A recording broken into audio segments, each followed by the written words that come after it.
Saw that a bit soon. Hello, everyone. Let's see, John Cooper here once again to discuss Doctor Who with Captain Switzerland and Gerard. This time we're discussing the New Year's Doctor Who special. I know it's been a while since we did it, and it's probably been about 2 weeks since the New Year. But let's see, there's good reasons for that. Because our country is about to go into utter chaos. But we're not here to talk about that. We're here to talk about Doctor Who. Say hello to returning guests, Captain Switzerland and Gerard. Hello, hello. Hello. Let's see. So, let's see. I'm just gonna. So, what do you guys? Let's see. You guys were excited for this episode, I take it. To be quite honest with you, I'd kind of forgotten it was going to happen. I'm so used to us having a Christmas special every year that when Christmas came and went and there wasn't a Doctor Who episode, I'd kind of forgotten we were still getting one at the end of the year. So it came as like an added little bonus. I don't think I watched it until the early days of this year. Fair enough. So what about you, Jad? Were you excited for that? Where instead of a Christmas episode, we're getting a New Year's episode?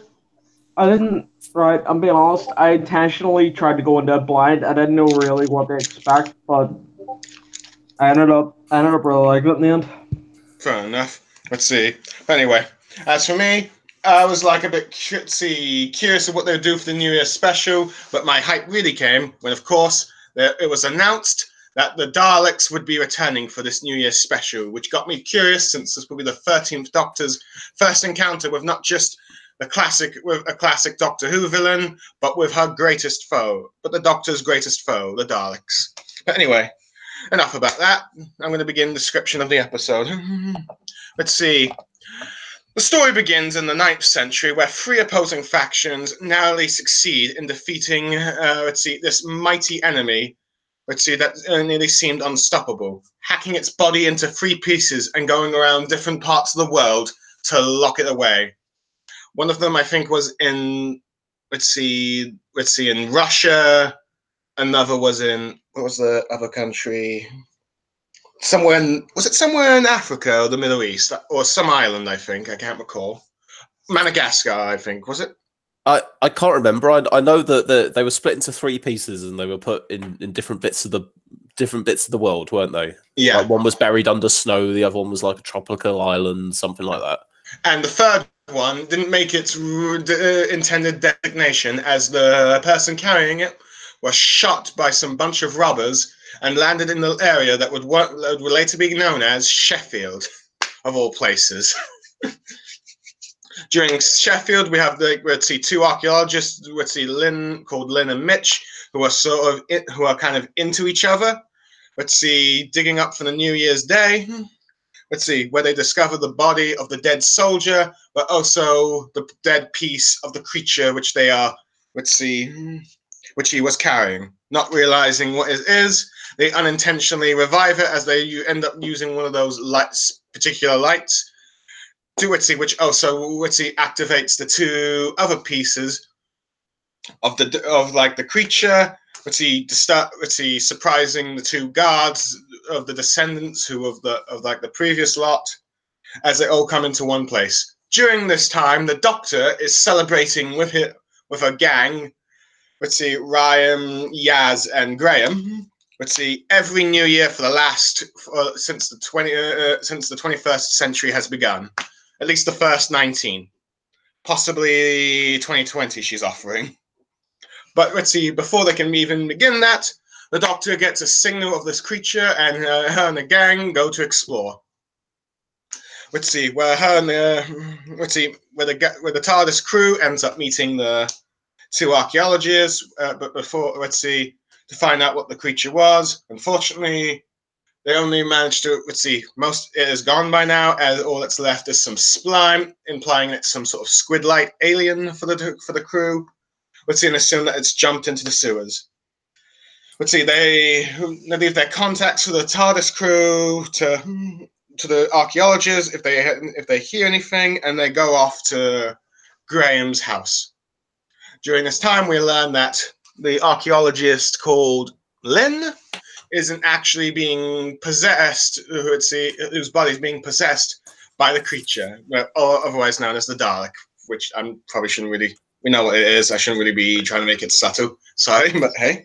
So I think when I was watching the episode, I didn't actually know the Daleks were going to be in the New Year special. But once I saw the I mean, what are they called? The squid things inside a Dalek. They've got an actual name, haven't they? The species. Khaled, I believe. Khaled, that's it. Yeah. When I first saw the Khaled, I'm thinking of DJ Khaled now for some reason. Oh yeah.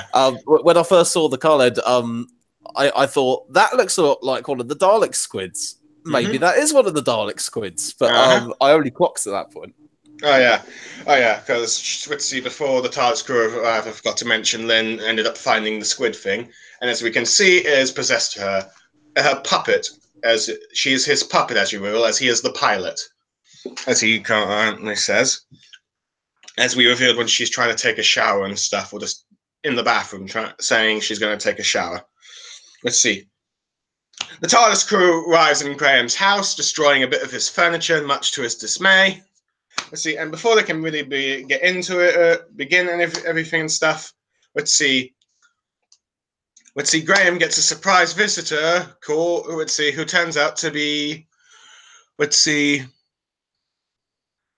Aaron, who is none other than Ryan's father. And as you can probably tell from previous episodes, it gets a bit tense between the crew and, Aaron, due to the fact that the Doctor is a bit angry with Aaron for abandoning Ryan and not turning up to Grace's funeral. While Aaron is a bit surprised how Ryan is calling Graham Granddad now, because this is the first time he's encountered them and has not seen the growth and changes that the two have developed over the course of this series. So, yeah. Ryan ends up going with Aaron to see what he wants. To try and hang out with him and try and see what he wants. Not before Graham, of course, gives Aaron a warning not to do anything. That will upset Ryan or something, or giving him a warning that if he messes this up, he has to deal with him and stuff. Meanwhile, Yaz and Graham and the Doctor analyze the samples that they got back at the sewer, where the Doctor discovers that the DNA matches with her greatest enemy, the Daleks, as she describes them as the most dangerous creatures in the universe. I will admit, I knew long before the New Year's special that it was going to be the Daleks, but I will give the trailer some props for trying to make it subtle, as I did not mention the Daleks at all during the previews. But yeah.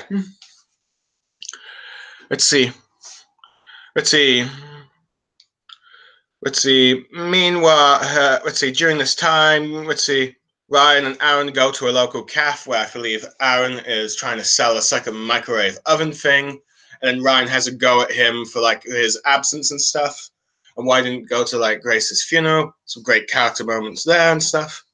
Meanwhile, the Doctor and Yaz try to follow. Return back to the sewers with where they meet the other archaeologist Mitch to try and find out what is going on. And they learn that Lynn has been attached to the creature while she goes in a highway speed chase with a bunch. Where she's being chased by police. The police try to stop her, and then this is where we get our first kill as the Dalek strangles both the police officers in pursuit that try to arrest her, Lynn, thereby hijacking their car and the police uniform. After a bit more examination, the Doctor finds out that this is not an ordinary Dalek, but a more dangerous breed of the Daleks, the Scout Dalek. Eventually, the Doctor, the Dalek, arrives at this. Can I just add something to what you said? I thought adding the Scout Dalek to the mix was actually quite a good decision by the writers. Oh, yeah. Because they were going to have to try and find some kind of way of justifying why does our Dalek have all these fancy special abilities that the rest of them wouldn't have. Oh, yeah. But this is a... Yeah, go on. Yeah, this is a unique Dalek. It's one of the more advanced ones, like the Cult of Skaro or like that. Or Dalek Emperor and stuff, but yeah. Anyway, the Dalek still controlling winds arrive at this archive base, where this guard who is gay, who's getting a call from his boyfriend, ends up being killed by her and using the access codes. Let's see. To try and recover all the broken pieces of the Dalek's body that has survived over the centuries. Recovering, like, particularly the iconic Dalek ray gun from the archive, where they travel to a warehouse in which she uses the blaster to kill a few of the workers there in Sheffield. During this course, the Doctor has a hologram chat with, like, the Dalek, threatening the Dalek and trying to also assure Lynn at the same time that she's coming for him, coming to save her and stuff. Oh yeah, and Mitch is in the TARDIS being wowed as every person who enters the TARDIS is. All that stuff. Let's see. During this time, the Dalek, ends up in a similar manner to what the Doctor did during the beginning of the series, ends up constructing its new body tank shell with metal from Sheffield mixed with Dalek technology. Eventually, the Doctor and company arrive at the warehouse where they see Lynn is freed, who after struggling to try and resist. But unfortunately, it's too late as the Dalek is now rebuilt. Let's see. The Doctor tells everyone to get out of the warehouse, as she will confront the Dalek alone. And here the Doctor and the Dalek come face to face as we see the Dalek's new shell-filled metal design, which I have to admit I quite liked, even though it looks like it's a more smaller version of, like, the modern Who classic Dalek design. The Doctor and the Dalek have a bit of a chat where the Dalek discovers that this woman that's standing before her is the Doctor, the Dalek's greatest enemy, and wastes no time trying to exterminate her before the Doctor has to flee. Before it tries to flee. And then it tries to flee. Let's see. The Doctor reunites with his gang, eventually having Ryan and Aaron come aboard as well, as Aaron sees the TARDIS for the first time on the inside and learns what his grandson and his stepfather, Graham, have been doing ever since Grace has died. And during which we learn that the Dalek is attempting to contact the Dalek fleets in order to invade Earth. But before it does that, encounters, like, a military patrol, in which has probably one of the best Dalek action sets that we have probably had in a very long time.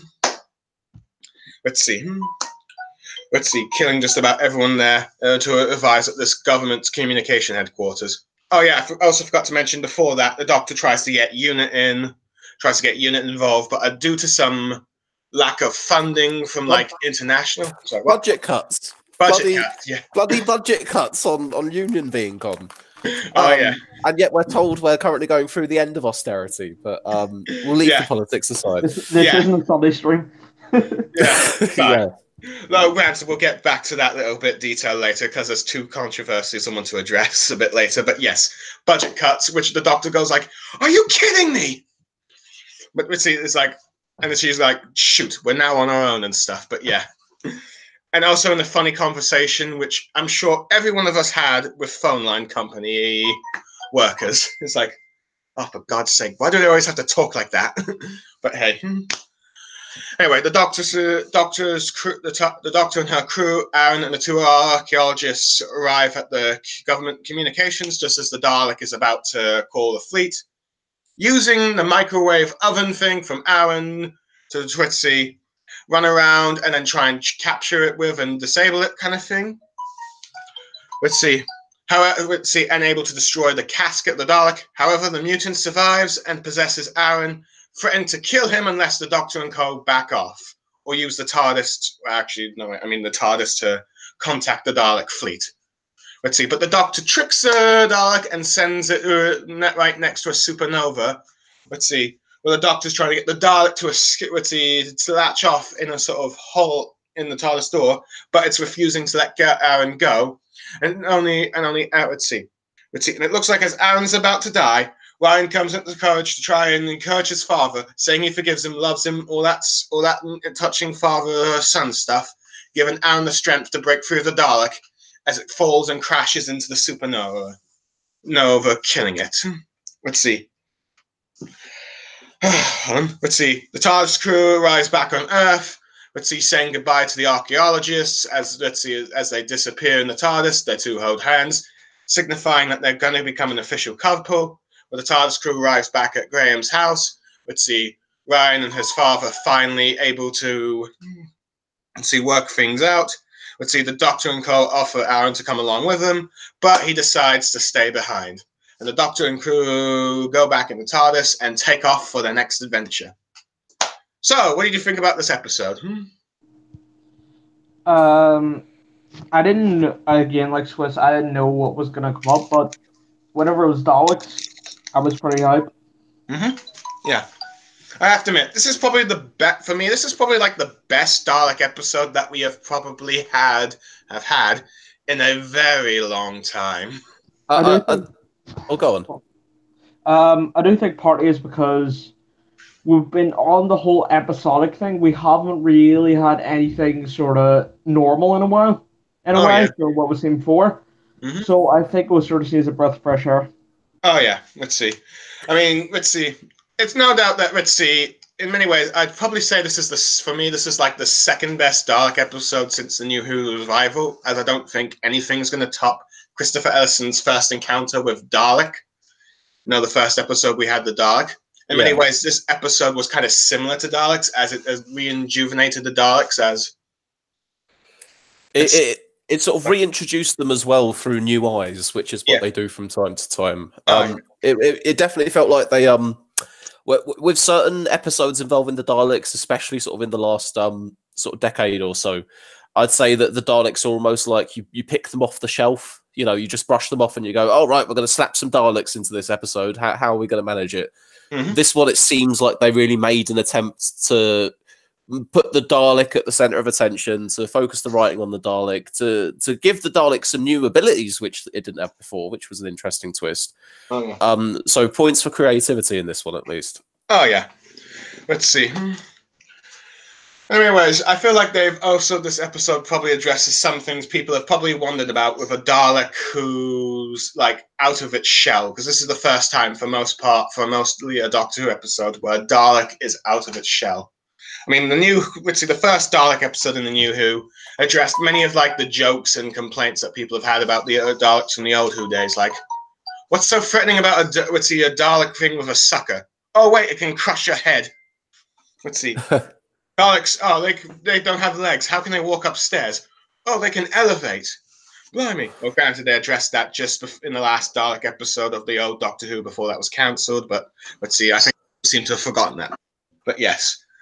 And also, let's see, Daleks killing multiple people. I mean, which is actually, even though, let's see,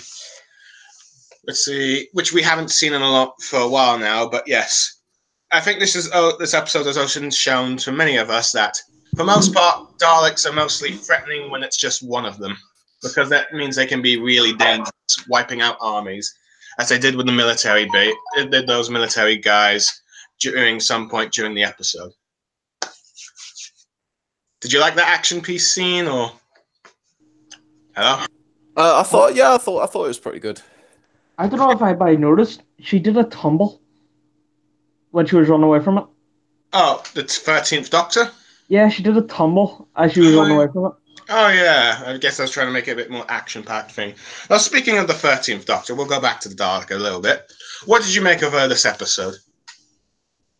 I would say she's pretty good. She was usually, like, I wouldn't say standard. That sort of makes it sound like subpar, but she was good in a way. Yeah, in many ways, I think this was like her best in performance, as I do believe that the Daleks tend to bring out the most interesting aspects of the Doctor due to the fact that, due to the history they've had. Christopher Eccleston, the hatred, of encountering the Daleks since the Great Time War. David Tennant's anger, the fact that no matter what he does, the Daleks always survive. Matt Smith as his emotional outburst when encountering the Dalek for the first, after like the last encounter with Davros. I'm referring to the the World War II episode, which I know everyone hates, but I do really like that one scene where Matt Smith's Doctor is whacking a Dalek with a thing, going like, "You are my enemy." Let's see the 12th Doctor when he encountered Rusty, the Dalek-hating Dalek. Let's see as he compares himself to the Dalek and his own regrets of seeing how, despite his best attempts to change a Dalek, all it did was sow hatred inside him. But yeah, I couldn't believe that. This was probably the best performance Jodie Whittaker has given yet as the Doctor. As for the companions, I'm pretty sure this is probably Ryan's best episode. I'm pretty sure we can all agree with that. He definitely had something to do. That's the thing with the companions that I want to see in every episode. I want them to have something to do rather than them just kind of standing there filling up space. And at least with his dad being back on the scene, there was there was something to be done there. What about you, Jared? Well, at least with the whole the whole Ryan Yaz thing, you could tell that from a mile away that was going to happen. You were just waiting for it to be official. Mm-hmm. In terms of his dad coming back, that was a bit of a shock, and I do think he acted it well. Oh yeah, I have to admit, I quite like how Aaron, the new character, come in. Is trying to make amends, but due to the history, you wonder, does this guy really deserve it? You're not really sure, as it looks like he hasn't really learned anything, given how he reacts to Graham and Ryan calling each other Gramps and calling him Granddad and stuff. So there's the fact he's trying to attempt to sell a microwave and oven thing. But when it really comes to it towards the end of the episode, he really kind of pulls through and stuff. I also like how the subplot between Aaron and Ryan eventually mixes with the main plot of the Dalek, as the Doctor needs to use the microwave oven as a sort of solution of defeating the Dalek, or at least destroying its new metal body. Considering how much it got mentioned in the episode, I'm glad there was finally a payoff to the microwave. Oh yeah, it's kind of like the classic Russell T. Davis stuff, where the Doctor would find these little contraptions about and then use them to defeat the monster of the week and all that stuff. Yeah. Let's see. Graham was good as usual, I'd have to say. Let's see. I particularly like the small moments he's had with like Aaron and Ryan and stuff. He still remains the best companion of the current TARDIS crew. Yeah, let's say go on. Sorry? Sorry, was one of you about to say something about Graham? I'm sorry. Not me, no. Okay, what about you, Jad? No, it wasn't me. Let's see. Yaz, I'm afraid, is just still kind of there. I mean, let's see. I mean, at least she's, I guess, the most noticeable thing she did in this episode was being the main contact between the Doctor's crew and the archaeologists, to be honest. But hey, I suppose, let's see, it's a Ryan and Graham episode. It's a Ryan episode with the Daleks, so I suppose that's what happens. But yeah. So what did you think of our two archaeologists? Neither of them were overly memorable. I like the fact that one of them became quite pivotal to the story, though, when the Dalek took them over. Yeah. And I think the woman who did that was obviously quite good with the acting, because she had to portray herself and the Dalek host. Yeah. Parasite, I ought to say. But as far as their characters went, there was not an awful lot about them that drew me to them. True, they're a bit forgettable, but I will admit the female Lynn did quite a good job at portraying the menacing Dalek, and as well as the victim of the Dalek as well. Let's see, I really bought her fear and stuff. Let's see. Anyway, let's see. Going back to the Dalek a bit. Let's see now. Let's see. Oh wait, we can do this with Stephen Moffat, because when we do that Stephen Moffat discussion, because in many ways, when Russell T. Davies did the Daleks, granted, they usually appeared in the final of his series, but they were always sort of menacing, be it one Dalek, a sort of mini fleet and stuff, as they decimate like humans, Cybermen, or just the entire planet. Let's see. and all that stuff. But as we went to like the Stephen Moffat era, let's see, they became just like a regular enemies and stuff, which was kind of upsetting because the Daleks were like the biggest enemies the Doctor has. So to see them become like reduced to cameos every now and then was a bit disappointing. But yeah, one Dalek. Let's see. But this episode, I was rejuvenated the Dalek.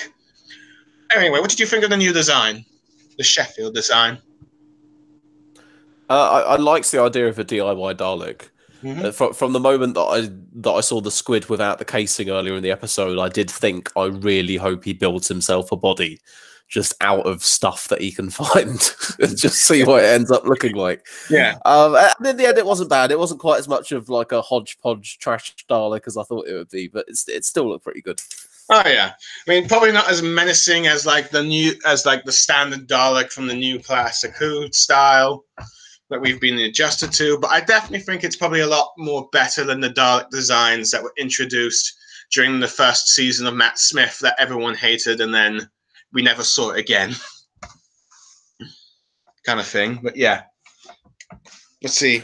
Oh, are you talking about? Sorry, I may have missed that. Are you talking about the multicolored Daleks? Yeah, multicolored ones. Oh yeah, where no, I remember what you're on about now. Yeah, where they brought them in and then never saw them again. Oh yeah, which is a shame because I think, let's see, not because of the Dalek designs, but I do kind of like the episode a little bit, partly due to Matt Smith's outburst against the Daleks, which I probably already mentioned earlier. But yeah. Was that the same one where he used a jammy dodger to distract them, or is that? Yeah, that was the one I'm thinking of. Yeah, which was brilliant, by the way. But hey, let's see. I mean, for me, the last episode of the Daleks I fully on liked was like Peter Capaldi's first episode with the Daleks. You know, Into the Dalek thing, where we had this sort of concept of a Dalek saying that wants to destroy the Daleks. Yep. Before that, the last cameo I've liked of the Daleks was during the 50th anniversary New Year's special, where you see that glimpse of them decimating the Time Lords during the Time War. Right, yeah. I have a little complaint here. I know we're not talking about this episode, but Capaldi's last episode, I don't think there was any need to bring Rusty back, but that's me. Fair enough. I have yet to see that episode, but I had heard he returned. But from the sounds of it, yeah, it does seem like kind of pointless. It was a nice little nod, but at the same time, it was really, really tacked on. Oh, it had no other place in the episode other than it happening. Yeah, fair enough. I suppose it should have probably could have occurred to Stephen Moffat to just do one more episode with the Daleks in his last series, and then have Rusty appear in that. But yeah, I'll find out when I get to that. But yeah. But then I suppose he wanted to leave now, send this series and stuff since he was leaving. But anyway, there's something I want to... Let's see, there was 2 controversies apparently in this episode that happened. Let's see that... Sorry, what? Yep. Sorry, ignore that. Okay, but yeah, there's 2 controversies I heard about this episode that seem to have pissed off particular groups of people. The first being, apparently it's pissed off the Brexiteers and the LGBT community. No, that's a mighty feat to piss off the Brexiteer camp and the LGBT camp at the same time. What? I know. Was this for the same thing or 2 separate controversies? 2 separate controversies. Apparently, you know the security guard that the Dalek kills, the one that says that he's going to talk with his boyfriend. Right. Apparently, at least I think, I'm not sure if the source is correct because I heard this from the Daily Mail, so I'm not sure how true it is. Let's see. Apparently, some members of the LGBT community were upset with Doctor Who for trying to do LBG representation, but just immediately killing off the person in a jokey manner, kind of thing. I'll make a very quick point on this. Given that the most recent series of Doctor Who had an LGBT companion, and considering since the revival, probably all writers of the show have been dropping in gay, lesbian, and LGBT characters into the show. Yeah. I personally, I think to just complain about one particular instance of going, oh, this security guard's gay and now he's been killed. Oh no. You know, if that was the only thing that Doctor Who did, then that would probably be a valid criticism. But they've got just as much of a range of LGBT characters as they do the straight ones, in my opinion. So I don't think it's a particularly valid criticism. Yeah. Well, as someone who identifies as part of the community, I didn't really have a problem with it. Fair enough. So it's probably just the Daily Mail just probably over-exaggerating a controversy. It's probably the Daily Mail making a mountain out of a molehill of some LGBT people making a mountain out of a molehill. Are you trying to tell me the Daily Mail does manufactured outrage? Oh, I would never say that. Let's see, but yeah. Oh well, what do you expect? It's a Daily Mail. All they do is controversy. But anyway, what was the other one then? Why were the Brexiteers pissed off? Apparently, okay, you know when the Doctor was calling Unit? Yeah. Apparently, due to like the budget cuts and stuff for Unit not going on, apparently Brexiteers took this as a jab at Brexit because I think, you know, Remainers and stuff were like, have been going on about how other countries are no longer funding us because we're about to leave the EU and stuff. Oh, Apparently, right. Both the Express, has talked about the outrage of this, while the Guardian, of course, praised the episode for this. With that, I would be thinking more austerity than Brexit. Yeah, to be honest. That's the connection I made at first, and that's why it seemed a little bit odd to me, because I thought if they'd done a joke about austerity shutting down Unit back in 2011 or 2012, maybe that would have made more sense. But at this point in time, not so much. It just seemed like a bit of quick, cheap writing to me. If it was supposed to be about Brexit or like comparing with Brexit, I didn't actually pick up on that when I watched the episode. So let's see. So for once, Doctor Who Series 11 was being subtle in its politics. Yes, so subtle that an avid Brexiteer who you'd imagine would be the perfect audience to be outraged didn't even notice. I mean, they made a whole episode about capitalism, so. Oh yeah, where they charge you to bloody breathe. Oh yeah. Yeah. Just like, why should we have to pay for this? Oh yeah. Let's see. Granted, let's see. I do remember at the end of that episode, the Doctor says, "Oh, the human race thinks there's a new sort of system to work, and they muck it up." You know, let's see. If it wasn't for the fact that, given how very pro-capitalist this country can be, and certain parts of the UK's demographic are, I bet if the Doctor had said socialism, I think there'd probably be massive outrage at Doctor Who. Oh, if he said socialism, Jesus Christ, Daily Mail. If you thought the recent controversy was bad. Yeah. Although I'd say, in fairness, I think if Doctor Who went quite as far as to name any number of ideologies by name, you'd get a similar response. Like if the Doctor suddenly goes, and now that we've defeated the Cybermen, this really shows where the values of liberalism need to flourish throughout the universe. Or he takes on another species and goes, this is why every planet needs a little bit of nationalism here and there. Yeah, there is a joke in Series 10 where. It's the one with the smiley robots. To where they make a joke about Scottish nationalism. They go, the Scottish, they're trying to get independence on every planet they're on. I liked that though. I mean, I don't know how the Scots feel about it, but that was a bit harmless. They might have found it amusing from what I've looked into, but yeah, which is usually for most part why in the old Doctor Who, I think, while it was very political, for most part they were subtle except for interviews, which probably was the smart case to do because, let's see, now that the internet hears, anyone pays attention to what the contents of the media is now, but yeah. The only time the BBC's ever subtle about their political bias. Oh yeah. Well, let's see. Well, we all know that. Let's see. BBC is accused of being too left-wing and too right-wing, depending on the situation. Like, they're a bunch of left-wing colonies with their social justice, putting all this PC into my shows. Well, let's see. The left is saying the BBC is too biased towards the Tories, giving them more coverage. Let's see, not giving the proper voice for the left. That kind of thing. But yeah, we're not talking about BBC and its political bias in this here. Although I am looking forward to the episode. We somehow always keep getting back onto politics. We can't help it. It's the curse. It's where we start off, isn't it? Yeah. I was about to say I can't wait until the majority Conservative government on Gallifrey promising the Time Lord strong and stable leadership in the national interest.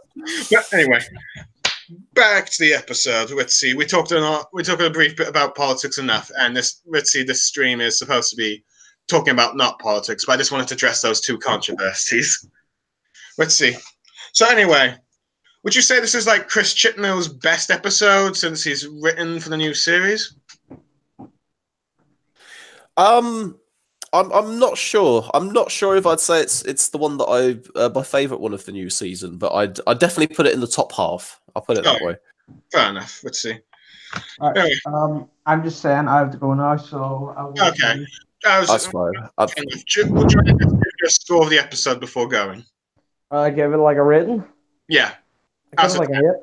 An 8 out of 10. Okay. Yeah. Fair enough. Let's see. Bye for that. Let's see. Anyway. Let's see. Anything more you want to discuss in the episode, Swiss? Or I'll give it a rating as well. I'll give it. I'll also give it an 8. There we go. Fair enough. For me, I'm giving it a 9 out of 10. Probably because I'm just so hyped about the Daleks. Let's see.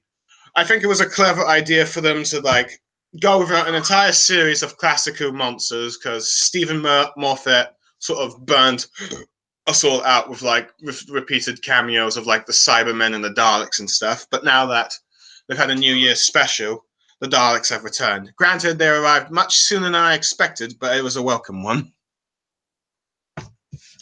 Let's see. Are you hopeful? So let's see.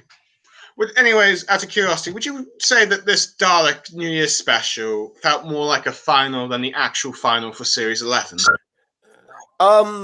It definitely felt like the stakes were raised, didn't it? You know, it's always the Daleks feel like a bit of a main event. Oh yeah. It's difficult to say because I think in their actual final when they brought back what was his name, Tim Shaw. Yeah. When they brought him back, they managed to make that film rather climactic as well. So I guess you could say Doctor Who got 2 finales this year. Oh yeah, take your pick. Do you want one with Tim Shaw or you want one with the Daleks? But yeah. But let's see. After this episode, do you hope that they, in the next series, when it comes out in 2020, let's see, that there'll be a lot more classical monsters in this series, or do you want them to do it in just like New Year or Christmas specials like this one? I'd say they've got the balance about right with new monsters at the moment. They've clearly been trying to come up with new things to get creative. Some episodes it's paid off, some episodes not so much. Right. I think the creepy storage warehouse androids, they are pretty good. The mud aliens, maybe not so much, but I think they're more or less on the right track. They shouldn't be afraid to bring in some old monsters if they want every now and then, just not to have to rely on them. Yeah, not go into like constantly using them in cameos and stuff like what ended up happening with Stephen Moffat. I mean, it worked originally, but then it just happened a bit too much. Yeah, where they have like Noah's Ark, where they, I think it was in the 5th season, they trapped Matt Smith in the cube underneath Stonehenge, and then there's 2 of every group of bad guy aliens the Doctors ever meet came to see him, to all hanging out together. Yeah, and that worked a bit because it's like an alliance against the Doctor, the Big Bang's about to happen, this is epic, but then they just kind of kept peering up, usually being wiped out in like massive amounts, which was actually kind of cool when the Cybermen were during that Good Man Goes to War episode. Let's see, then you had like the Daleks having cameos, particularly just having like a quick one being wiped out at the finale of Series 6. Let's see a bit of that stuff. I mean, as far as and then there's like the Time of the Doctor, which felt a bit corny, having all these enemies come together in a town called Christmas on Tremsalaw. It's what Moffat likes doing, isn't it? His idea of a big episode is just get all of the biggest bad guys, get them all have a reason to go after the Doctor, and somehow the Doctor beats them. Yeah, it happens too much; it becomes a lot less special. Yeah. I'm going to have to shoot as well, Ben, but thank you very much for having me on. Yeah. Anyway, let's see. Yeah, thank you, Swiss, and I'll see you next time for when we possibly discuss either Series 11 as a whole or the Stephen Moffat special. All right, man. Catch you later. Yeah, discussion. Bye for now.